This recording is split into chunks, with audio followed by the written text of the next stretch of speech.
This is Bob Roark with Business Leaders Podcast, and today we're in the world headquarters of Raincatcher with Marla DiCarlo. She is the CEO of Raincatcher. Marla, thanks so much for taking time today. Thanks, Bob. I'm happy to be here. Absolutely. Yeah. Well, tell us a bit about your business and who you serve. Sure. Okay, so the name of our company is Raincatcher, and we named that purposely because we always talk about that it's easy to make it rain, or hard to make it rain, but it's easy to catch the rain, right? And so that's what we're doing, is we're trying to catch these business owners who are out there who need help, who want to make this important decision, this once-in-a-lifetime event decision, and they're not prepared. And so what we do is we come alongside of them and we help them to not only market their business and find the right buyer and get the right price, but we also spend time with them to help them prepare to sell. And we do that by doing some tests and looking at the overall score of their business and then figuring out how we can improve it. It's kind of like staging a house. I tell people often you can have a really nice house in a great area, but if you haven't taken the time to clean it and remove the junk, right, and some of the personal stuff, somebody's going to go in and go, oh my gosh, this place is a mess. I want to drop this down $10,000, $20,000. Well, the same applies to a business. So there's certain things that they need to do to stage the business before they go and sell the business. And that's really what we're good at, and that's what we're all about at Raincatcher. Well, you before Raincatcher, Yeah, you had quite a bit of experience going out and working with companies. I did. You did a bunch of due diligence work, if I remember correctly.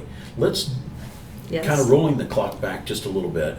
Let's talk about the experience of when you got to look inside companies and how you bring that forward to helping the companies now. Oh, I love talking about this because this is where the passion of small business comes out in me, right? So first off, I have to back up all the way to, Okay. I originally went to school to become a social worker.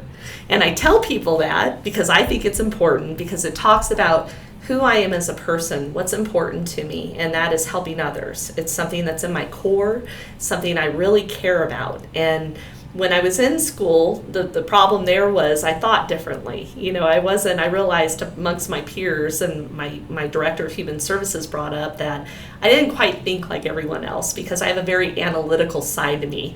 I understood math, I'm very geeky that way, right? And what I realized is that actually served me well in my career. I became an accountant, and it served me well because of the people component. I always cared about making a difference and wanting to change things and make it better.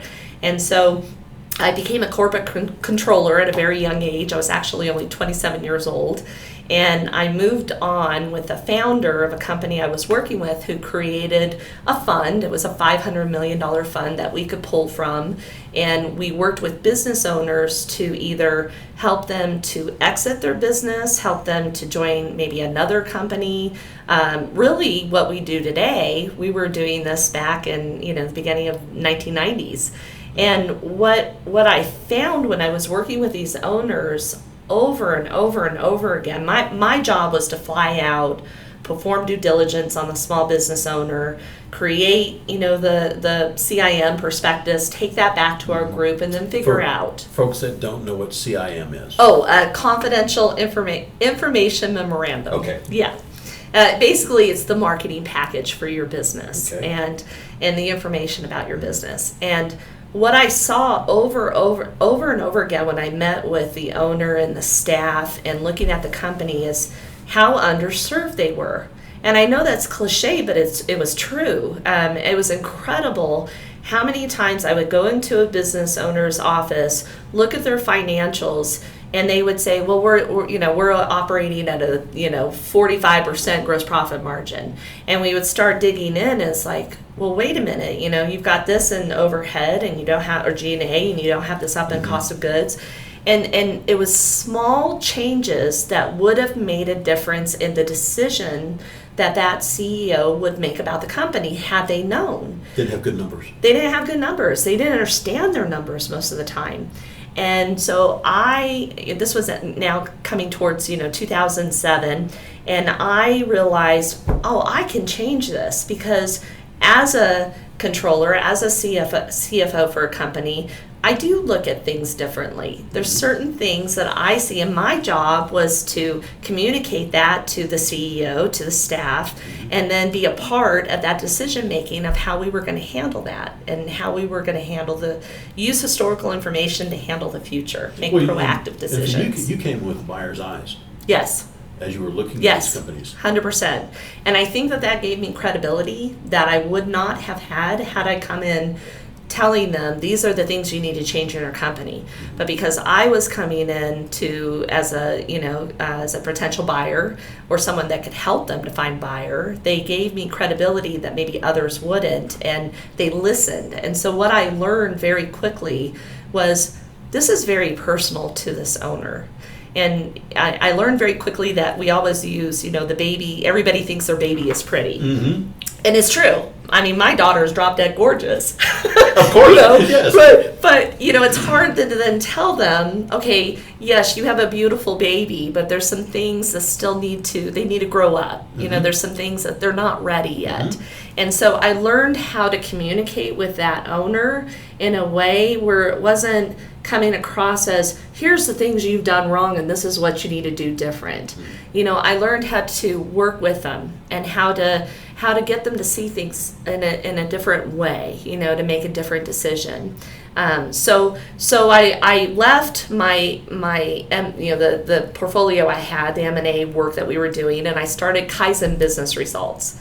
And what this was CFO Controller Services, and this was before CFO became the it word, which is what I call it today, which is very important. I'm not downplaying it. I'm glad it's become something that people embrace. When I started, I had to explain to business owners what a CFO was. So was that your first business start? Yes, it was. My very first business start. I think about the moment. Yeah. So there's a moment, and you're doing all this stuff and flying all over the place, and said, you know what? And you go home and say, honey, I think I'm going to do this. What's better than that? Take us to that story, because I think for many business owners, there is a moment where you finally decide to leave whatever security that you might have thought you had to go out on this business venture of your own. Oh my gosh, that is such a story. There's so much to that. So I have to bring this up at the same time that I had this, idea of Kaizen. I had a company that I was interviewing with for a development controller position. It was really a VP position, a very prestigious development company here in Denver. And I was on my 6th interview with this company, and I was in bag, and lots of reasons why that was going to happen. And I knew that this was something I had to do, helping small business owners.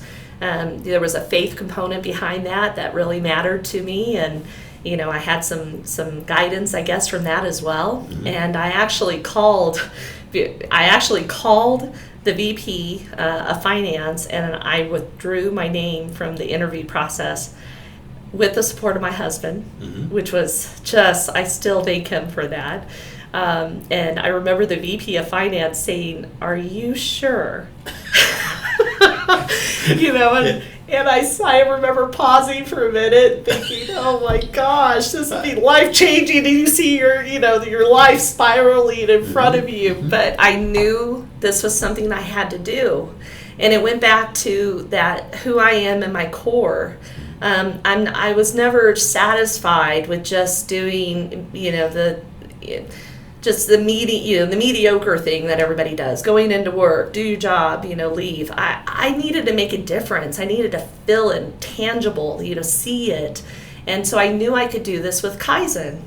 And luckily enough, I started with 5 clients, and I still thank them all for that. I mean, just incredible. And I was able to grow within 6 months. I was able to grow that business to 48 clients in 6 months. And then I say these numbers And you were a because plug-in CFO for 48. 48. I did have staff, because I immediately realized when I started the company, I wasn't going to do accounting and bookkeeping, but I realized, oh no, we need to have this because garbage in, garbage out. There's nothing worse. Bad data. Man, I needed to have control over that. And so I added that. So I had, employees and subs working for me. But yeah, I was the CFO for 48 companies. Mm-hmm. And then I realized I needed to hire people and have processes in place. Same things that you're talking about Same now. things I'm talking to the owners about, right? Yeah. And, I say this story because, a year later, I was inching up towards, it was definitely right below 200 clients, and I had like 50 subs and 50 employees. And what your face is showing is exactly what happened. I grew too fast. Yeah. I didn't have time to hire the right people. I was looking for a warm body. Plugging the holes in the document. Yeah, and the vision I had for Kaizen was not what the company had become. Yeah. And then owner fatigue sets in, right? Because I'm no different than any owner making those bad decisions. Everything came back to me. Mm-hmm. Every decision, every, and on top of it, I felt personally responsible for these owners' companies. Mm-hmm. So, I made some changes. I definitely, learned the power of documenting processes and process mapping. Mm-hmm. Oh my gosh, that's so important. How to hire the right people. Why culture is so important. I learned how to say no to there's a skill set to a customer that I just knew. I learned the power of interviewing that customer. That yes, I wanted to put on a good, impression, and I wanted them to hire me, but I actually turned away quite a few customers because I just knew that they weren't willing to listen and make changes that was necessary for them to be successful. which really fits in nicely to what you're doing now. Yes. So I moved on. I actually sold the company to a national company, but it just didn't work out. It wasn't what I thought it was going to be. Mm-hmm. So at that Which is, time, not to interrupt, but that's how dissimilar is that to many of the stories you hear from business owners. I started out here and I ended up there. Yeah. What I thought I was going to do isn't what I ended up doing.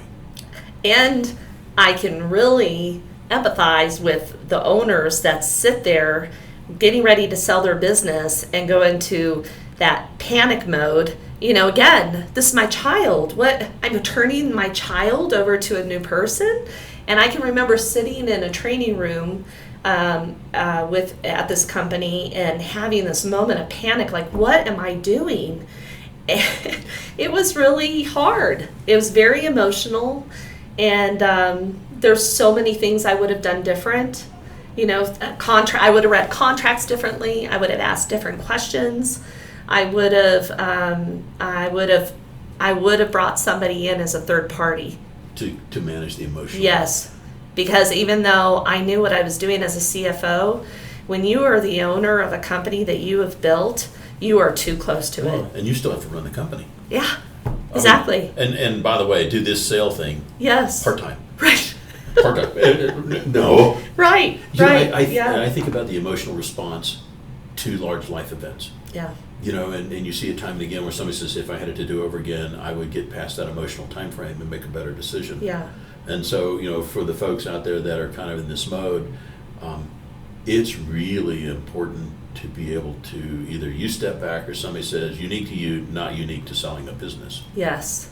And Absolutely. And the value of being able, you've been down the track of buying you're building a business, working for an M&A firm effectively, Yeah. looking at lots and lots of businesses from buyer's eyes. Yes. Extremely critical to develop that buyer's eye mentality. It is because, everybody has an agenda when, you're buying and selling a business. The seller wants to maximize the value and get the best terms that they can get, and the buyer is going to look at it from a risk position and, mitigate that risk and discount the things that they're not unsure about. If they feel like, this guy doesn't have it buttoned up, I'm not sure what it's going to look like when we do the transition with the revenue. Don't think that that's not going to be the terms in that purchase agreement. Short-term contracts versus long-term they contracts. are going to cover the risk is what it is. It's mitigating risk. Yep. And the problem is the business owner may not see that as risk. Right. They say, well, this is just how we've done business, and we're really good at it. Yes, I was talking to an owner about this the other day.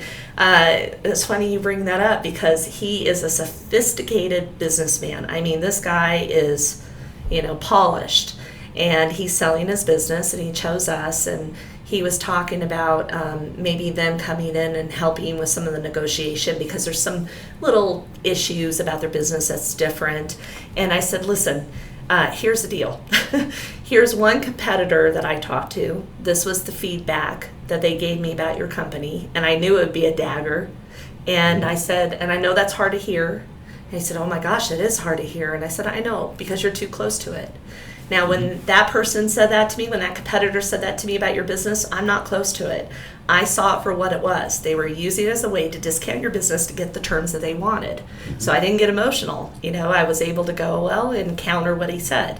Had you been a part of that, it could have gotten very emotional and very ugly. And it's hard. It's hard to hear. It's hard for somebody to tell you your baby's not pretty. Well, Marla, when I think about that as a business owner, if you can step back from the emotional moment and go, that's such good feedback to know that. And then my next thought is, what do we do to mitigate that challenge, problem, what the buyer sees as a risk? How do we mitigate? What can we do? Yes. What do I need to change? What's my time frame?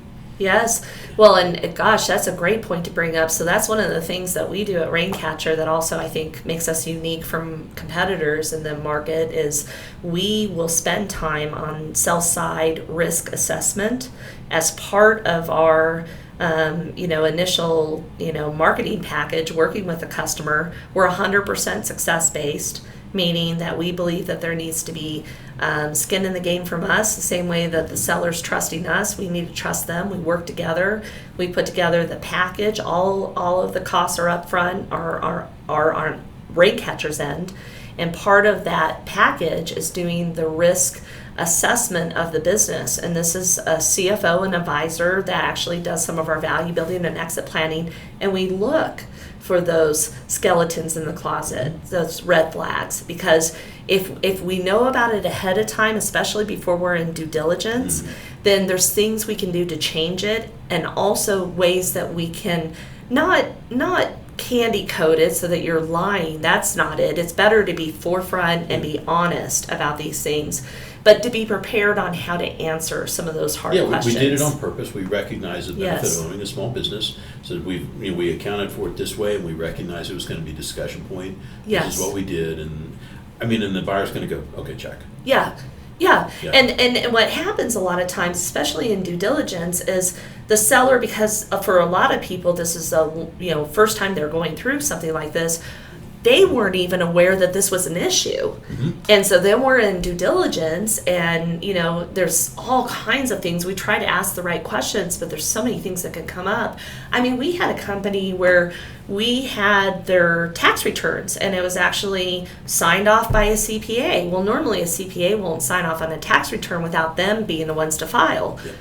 Weird situation that for whatever reason the CPA allowed the customer to go ahead, their client to go ahead and mail in the tax returns. Well, the guy didn't realize his wife hadn't done it. And so we get into due diligence, we're in underwriting, we're 2 weeks away, and all of a sudden, they're going, whoa, IRS is saying that they never got your tax returns. 4 years had not been filed. The owner, the seller, had no idea that this had happened. So how do you, and then that causes doubt. Because then the buyer's going, whoa, wait a minute. If you don't know this. If you don't know this, what else don't you know? And what else is there? And you know what? I do want to see those contracts. And And then it's like the cockroach theory. It is. No such thing as one cockroach. There you go. That's exactly it. And most of the time that's true. Mm-hmm. Most of the time when an owner is disconnected from their business, there is a lot of skeletons in that closet. Not because they were lying, not because they're dishonest, but they just didn't know. And I think about the sitting across the table and everything's going, and all of a sudden the owner gets hit flat-footed with something he just plainly didn't know.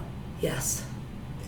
And hit the confidence factor and your negotiating point and all of those things, which would have been so much better in that de-risking, stress test, Yes. pre-sale. Emotions get high. And then, you've got the situation where you're just trying to play damage control before the whole deal blows up. And, it's really hard. I can remember that owner, saying, hey, I'm an honest individual, and the buyer's just taking him at his word, but it got heated. Mm-hmm. And so that's exactly it. Being able to do that risk assessment ahead of time, verifying, kind of top 20 things that are really important when you're going into underwriting, when you're performing due diligence.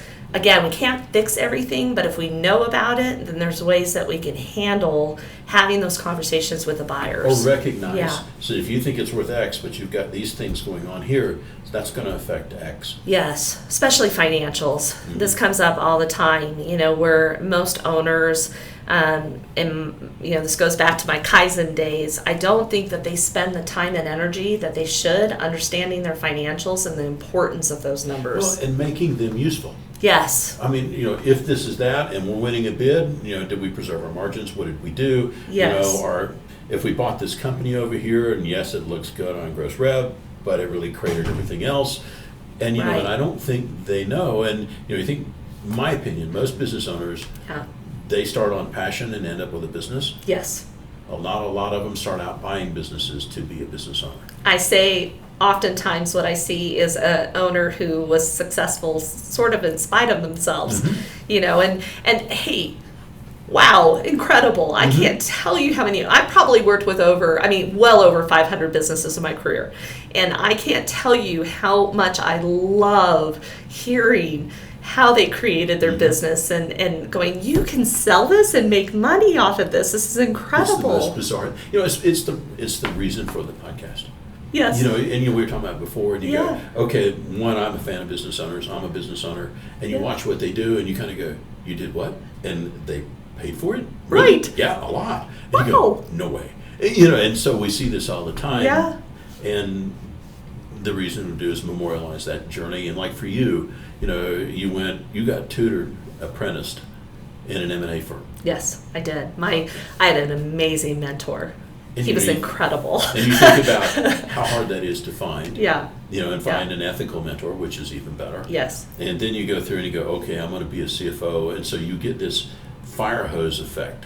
Yes. Of all of these businesses with all of these different things. And it all boils down to similar concepts, numbers, procedures, policies, and process, and all that stuff. Yes. And so I'm actually going somewhere with this. And so you decide then at some point that you're going to get involved with Raincatcher. Yes. So what was the transition like when you went from CFO for the masses, for God's sakes, right, to going to Raincatcher?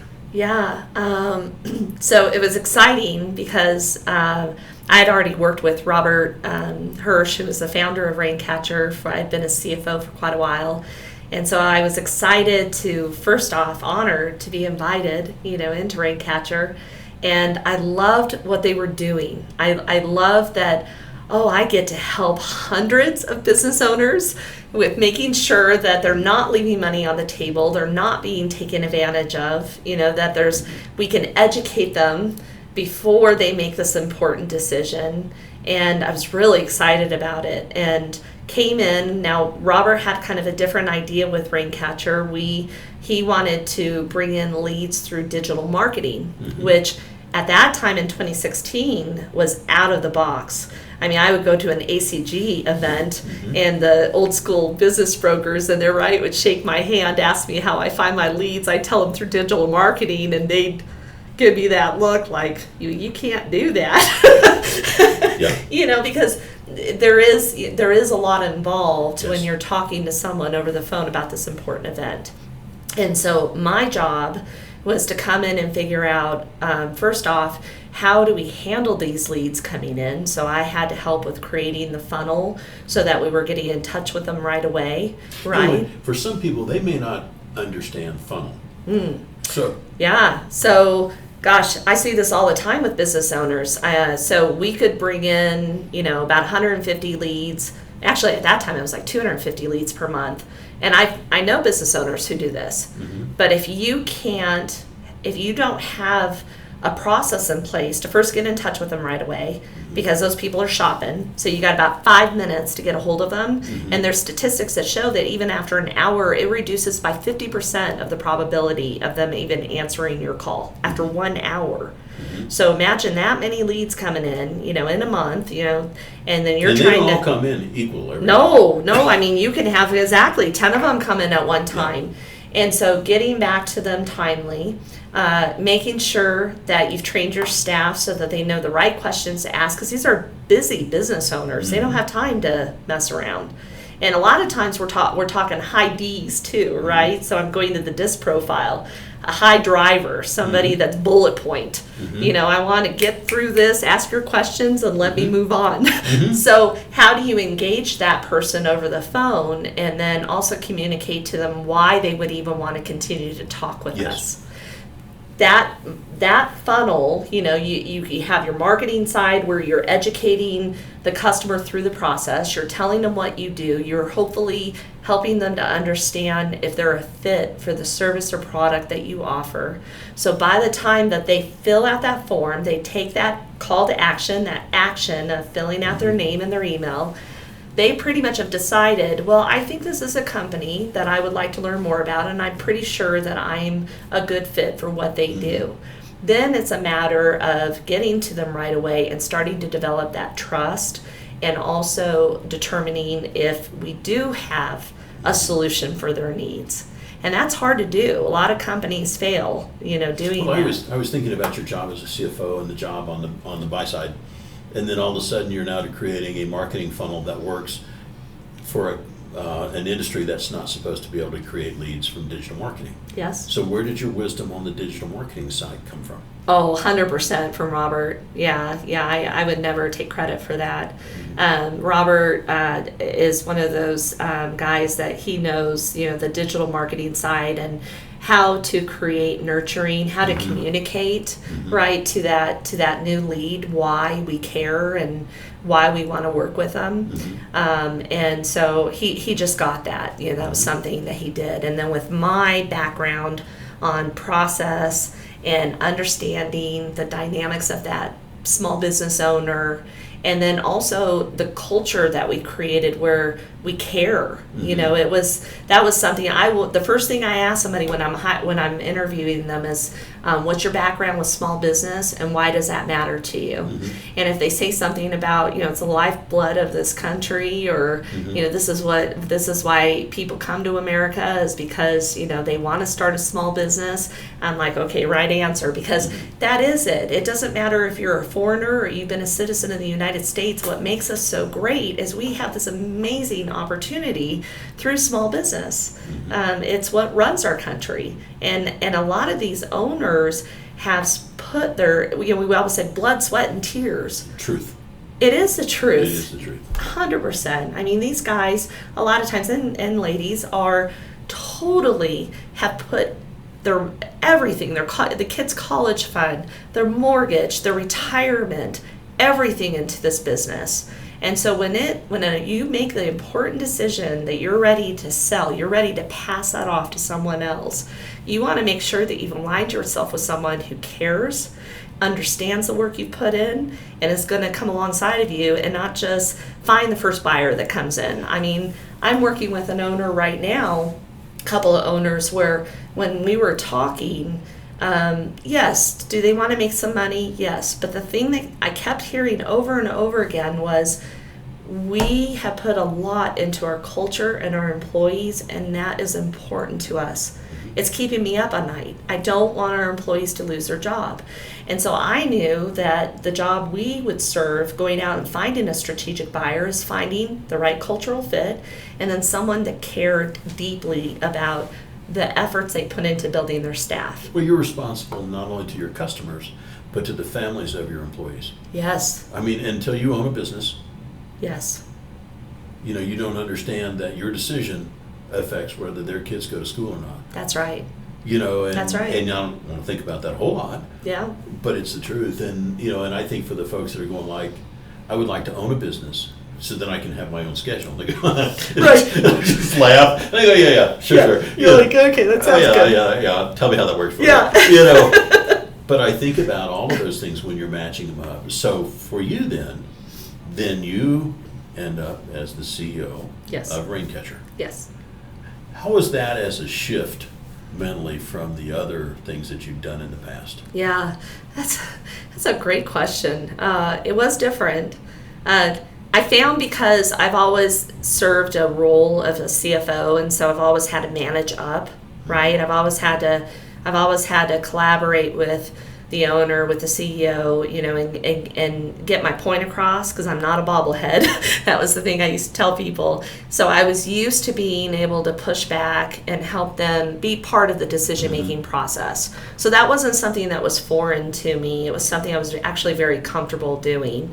But what was different is though I had an excellent team around me, I had to remember that my decisions affect them, but I am the final decision maker.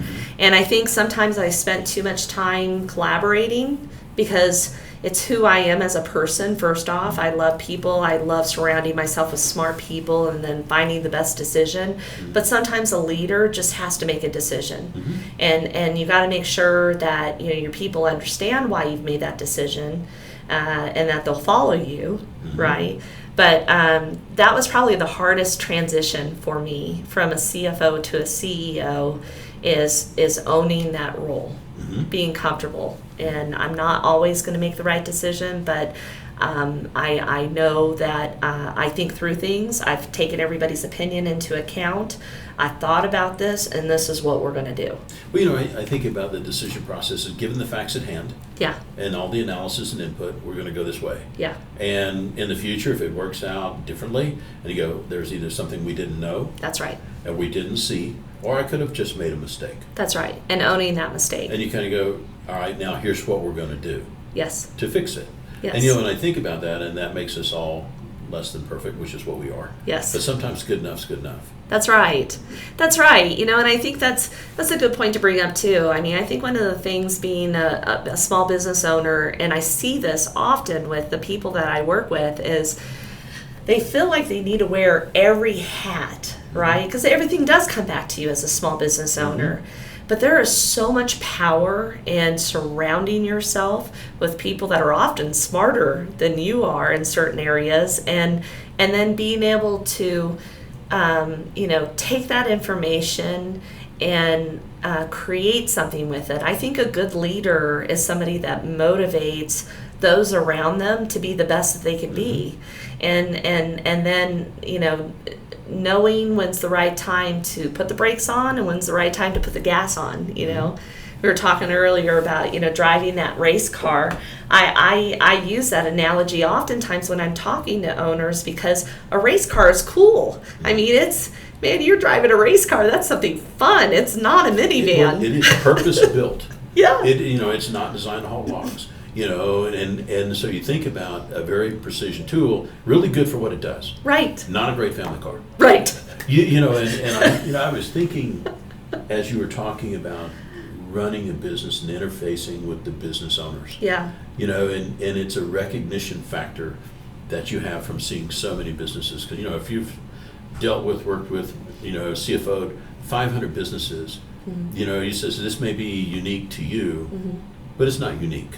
For when you look at the various businesses that you're talking to, if there were the top 2, 3, or 4 things that you always see, that if a business owner is listening to this podcast, says, if I just go and look at number 1 or 2, I can change the trajectory of my business, what would you say those are? Oh my gosh.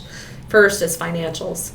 What Start there. What does that mean? It means if you do not have someone who is reconciling your books, who knows what they're doing, and you do not have you're not accounting in a way that you have information in front of you broken down where you know your gross profit margin by services, products, your labor burden, if you don't know percentages of revenue of your expenses, if you don't have KPIs set up that are specific for your industry, if you're not aware of how you perform with competitors in your industry, and I could just go on and on and on. I call it understanding the power of your financials. Well, and I think many of the business owners says, I have what the bank requires.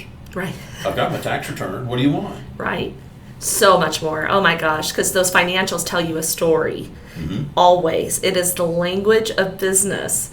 And if you understand what your numbers are telling you, so how you do that is first you need to make sure garbage in, garbage out. So you need to make sure that you're taking care of recording things properly, reconciling your financials, and those numbers are accurate. Is that something a CPA can do if you ask them? Yes. I don't think I don't feel that's a good use of their time unless they have employees on staff who does that for them, because I'll go a couple of directions here. You want someone who is who understands the detail behind the numbers. And when you have a CFO and a CPA, a lot of times we're more big picture. I'm looking at something, from a high level, not on a micro level when I'm looking at financials. There are individuals who are gifted at the micro details, who spend the time to make sure that things are being allocated in the right places. And those are typically accountants and bookkeepers. So for the business owner that's listening, yes, if they don't know how to find that person, before I forget, yes, they should reach out and just call you and go, how can I find that person? Oh my gosh, I got a laundry list, and I would love that. It would make me so happy to help them. With that being said, how do they find you? Yes, so they can go to our website, Raincatcher.com. My contact information is on there. They can also email me directly, Marla at Raincatcher.com. And I would love to help them. I have such a passion for helping these small business owners to not only, know what's coming up and help them with this, event of selling their business, but I really want to spend time with them to help them understand how they can improve and maximize the value of their business. And that's what we can do. I think about that for any business owner who says, well, I'm way along. I'm not going to sell my business for a long time. Yeah. And you go, the concepts that we're talking about here are just good business. Yeah. And if your business is always run well, then and it's we have those. Almost always ready to be sold. It almost always will be better. Your banks, and if you're working with them, will be thrilled. Yes. And I think about that excellence in practice. You guys were recognized in Inc. magazine as well, correct? We were, yes, as one of the top business brokers to work with. You have 9 of them, and we were above Murphy and Sunbelt, which was quite an honor. Yeah, and you were thrown in with those small guys like Goldman Sachs and just little guys. The little guys. Yeah. So how did that come about? Yeah. Well, when we first started, because we were so out of the box and we were getting such great feedback from professionals that we work with, and also the sellers we were working with, we actually got a call from the author that wrote the article for us with Inc. and wanted to know more about our business. And so we told them about what we do and how we do it, and this was the article that came out based upon his research. And we were blown away when it came out. Mm-hmm. I mean, that was, a huge honor to be able to say that we are one of the top business brokers in the U.S., which is what the article's written around, out of 9 different, to your point, Goldman Sachs and some very large people. And I think the reason why that came about is we are focused on small business. Now, we do have an M&A division. I've got that background. I've got several senior brokers that have closed, $100 million companies, and we love those businesses, and we can certainly help them. But where we focus is on that small business owner, anywhere from $1 million to, I would say about $25 million in revenue. That is our sweet spot. Those are our people. That's who we love to help. And that came across in that article because it is an underserved market. There are a lot of brokers out there that say they understand small business, but they don't. I think too, there's an abundance currently, it appears, of money to buy businesses. Oh, yes. And there apparently is a shortage of businesses that are ready to be bought by these people. And they start getting deal fatigue. Yes. That sounds sort of counterintuitive, that there's a lot of money looking for businesses to buy. Yeah. And the business owners go, well, I'd like to sell my business. And you go, wanting to and having it ready to, like, I want to be taller, but that ain't going to happen. Right. So I think about that niche. So we have their financials. Yeah. What are one of the things, financials, we go, yeah, but they don't do much about it. What would be one other thing that you might think of that they could do? Yeah, so owner dependency is very typical. And what that means is the owner has created a company, but more of a job, unfortunately, because they haven't thought to bring on staff that can transition with the business. And that matters to a buyer, because if that owner hasn't set up an executive staff, or at least has a couple of managers that want to continue with the business, that seller is going to have to continue. And let me tell you, that's hard to do. Yes. Because you've been the decision maker, you've been the parent of that company, and now you have someone else that's coming in and telling you who your company is, how you're going to do things. Some owners do okay with that. We try to talk owners out of doing it longer than 2 years because it's just too difficult. Yeah, I call it from driving to writing. Yes. That's a good way to put that, because that is so true, and it happens all the time. Yeah. And it really is not that difficult to, we'll help that owner to interview, figure out what positions are needed first and foremost, but then create and tailor a hiring process to find that right person. Help to document the processes so the onboarding is easier, and then also the time that it takes to work with that individual. And giving the buyer comfort that person is going to continue with the business. There's so much we can do with bonus plans. You can incent the owner to show up. Yes. For you guys, and the folks out there going, well, I think my business is in pretty good shape. Yeah. And you guys have a rather robust diagnostic tool. Yes, we do. Let's talk about that a little bit, and what you see once you get the numbers. What do you derive from the numbers you get? Yeah. Okay, so it's called the sellability score. And what it is they take a 13-minute assessment. They can log in to Raincatcher.com, click free valuation. They're going to fill out their name, email, and I think that's all we ask for. And then the next step is a 13-minute assessment. And I say 13 minutes, some take some 20, but if you got all your information in front of you or your business, it's really quick. And when you're done, what it does is produces a 27-page report, but most important, a summary report that gives the overall score of the business and the 8 drivers, attributes that buyers look for when they're buying a business. It gives them a score in each one of them. And so then the owner knows the areas that they need to improve upon, or the areas that they're very strong on. And we actually use that for calculating the multiple and also preparing our marketing package for that business. I can't, it's such a great report, and it's something that we provide for free. I mean, of course, we hope when we talk to you that we show our value and maybe we can figure out if we can work together, but we believe in helping the small business owner, and so that's a great first step.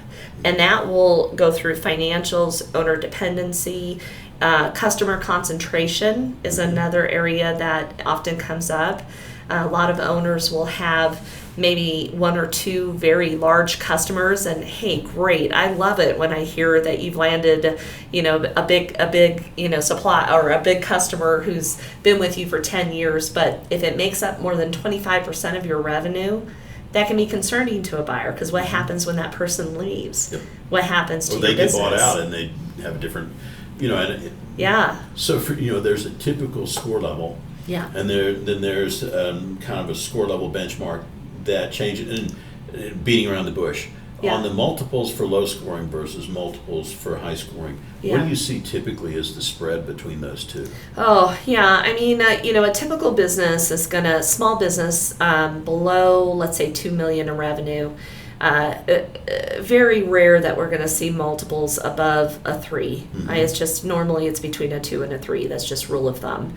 Anyone above like a 2 million in revenue, there can be quite a spread. I mean, anywhere from again a 2 all the way up to a 7 or an 8. And people will say, well, how can that be, Marla? Because it depends on your industry.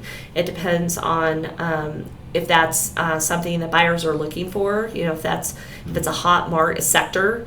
At the beginning of 2019, there were some industries out there that we could pretty much find a buyer within a couple of days because they were looking for these specific markets to be able to either add on or go ahead and invest in. And so depending on several different variables, the 8 drivers being a big part of that, there can be, that multiple can be quite high if you have what I call a turnkey business. Something where the buyer comes in, the risk is low, they see growth, right? You've set up a business that continues to scale. Historical financials and numbers show that. You've set up a team that the buyer can't duplicate. We often talk with buyers about build versus buy, right? So if you have a business that a buyer can't just go start up and build, what you've done at that point, it makes more sense for them to buy it and then continue to scale. And apply those principles throughout their organization. That's right. As policy process and people. And I think sometimes the business owner says, I have a great business, it's supported my life, my children are educated, I've done all this, I'm a pillar of the community, and when you're dead, what? Yeah. And I think it's hard for them in many cases to see that. Yeah. I really do. Yeah, I do too. That's an important topic too, is that post-closing. We spend a lot of times talking with our seller about the reason why they want to sell. There was some numbers that came out a while ago, and I'll share it. Business brokers tend to shy away from it, but I'll tell you why I don't mind sharing it, is that the survey said that 75% of business owners often regret selling their business. Now, people apply that it must be the numbers. It's not. Only 5% regretted the terms or the asking price the purchase price they received. What it is what do you do after you sell? Because I know just the time I had Kaizen, that was my identity. I mean, we pretty much had signs around the house, Kaizen, Kaizen, Kaizen, right? So then when it was gone, it's like, well, who am I and what do I do? And so that's a big thing. We also have an assessment that our owners can take called Pre-Score that will give them a personal readiness score of where they're at and whether they've thought about what they want to do after they sell. Oh, yeah, it's going like, well, how much golf can you play? We laugh, but it's true. It's a lot. Yes. But for others, you kind of go, well, or how much fishing can you do? Yes. Or how much traveling can you do? And at some point, you kind of go, so I've had a number of business owners myself that have sold, and a number of them said, the single worst thing I ever did. Yeah. I said, because I'm now lost. Right. And you kind of go, and I think they miss the interaction with their employees. Yeah. I think it's their identity, and when they go somewhere, they're known as the business owner of. Sure. And I honestly think there's very little or a diminished amount of attention played in that phase 3. Oh, I agree with you. Well, the statistics tell us that, right? The number 75%, that's huge. And business brokers often in my circle will go, oh, don't talk about that. Well, we should be talking about that. That's important. Well, I think it's a service. Yeah. It's a differentiator because somewhere in there, somebody in the family's thinking about that. Yes. And I think if you go in and go, you know what, there are things we can do. Yes. There's even counselors and psychologists that work in that field. Yes. That talk about what you can do, where if you're going to spend all life energy and money that you did birthing this thing and bring it to close on a sale, then you really should be able to enjoy the proceeds and not feel regret. That's right. And then, so one of the things we do too is setting them up, making sure that they have a personal financial advisor, because that is so important. I mean, that, you've got story after story, because if they, so when I go to hire a broker, one of the things I want to make sure is that they know, and our culture in Raincatcher is, hey, I already know that you know what you're doing, because otherwise I wouldn't be interviewing you. And I know that you can get the yes on getting an engagement. But we're more than that. We spend time on making sure that seller is truly ready to sell, that they're ready and prepared for what that means, that they've thought about what's going to happen afterwards. So that's we set them up. That's the business broker that you're talking about. That's right. We set them up with personal financial advisors. We make sure we bring in their attorney and their CPA. You got to bring the team on board. The professional advisors that will be supporting them through this process. We want to engage those people in the beginning, because we're looking for raving fans. We want, when they sell that business, that should be the best moment that they've had. And they should be happy and celebrate it and have something else to move on to. Yep. So I think about, as I've been harassing you for a while as we come to a close. I think most of the professional athletes throughout their career have multiple coaches. Yeah. In the golf world, which I know nothing about, but swing coach and the caddy functions, and you might have had somebody in their college career or past that have coached them along the way. Yeah. And I think about the notion that a business owner doesn't need professional coaches is, I don't understand why that's not been transmitted better. Because like I don't do surgery on the weekends. There's a reason. Right. And I think about the business on the benefit of what you guys bring to the table. How many business owners have worked with 500 businesses, either as a CFO or selling them or buying them? That probably this is a one-time event for them. Yeah. And for you guys, for the listeners out there, I mean, everybody's going to exit their business. Yep. One way or another. One way or another. What is it? 64,000 generations, not a single survivor. Right. So we have a 100% success rate so far. So they're going to leave. Yeah. And I think if for the business owner, even the right now says, I'm still building my business, I'm still forming my business. If they can adopt these principles that you're talking about now, it'll make the business better. Yes. So to close this thing out, is there anything that I should have talked to you about that I didn't? Probably lots, but... Oh gosh, I mean, I become so passionate when I'm talking about this. I literally could take another couple of hours because I care. No, I mean, I think the thing is, with your closing point, I'll dovetail off of that. Right. If you think that you will be selling your business in the next, let's say, 5 years, you should align yourself with some type of advisor who knows what improvements need to be made in your business. You should be doing that now, because if you do that, I promise you that you will be prepared to sell. You won't be surprised you'll get the numbers that you want, you'll get the terms you want, you'll have multiple buyers, you'll get the type of buyer you want. You're more in control versus those owners that just wait too long. And you won't be surprised. And I'll just say, listen, I get it. I am one of those owners. I understand. When you're a business owner, you're busy. You've got like these blinders on where you're just thinking about, I just need to get payroll done, or I just need to get this contract signed. it's not that you're doing anything wrong, but I hope that they hear me today. Remove the blinders, look outside, outside of the tunnel vision, think and prepare and be proactive, because it will be such a better experience. You will be so happy you made that decision. So, in closing, Marla, Yes. the only thing I can tell the folks that are listening is if you're not calling, you're making a mistake. And if you're shy about calling, there's online resources where you can take, and I did the survey the other day on my business, and I think that you start looking at the value drivers. If they weren't hitting you in the face, you can say there's 8 areas I should take and focus on, and go who's responsible for each area and how much am I going to carve out. Yes. And move the needle, because it's probably one of the better investments of your time that you'll make. Yes. Well, Marla, I can't tell you how much I appreciate you taking time this morning. Thanks, Bob. I've really enjoyed this. Oh, you You've bet. been great. Thanks so much.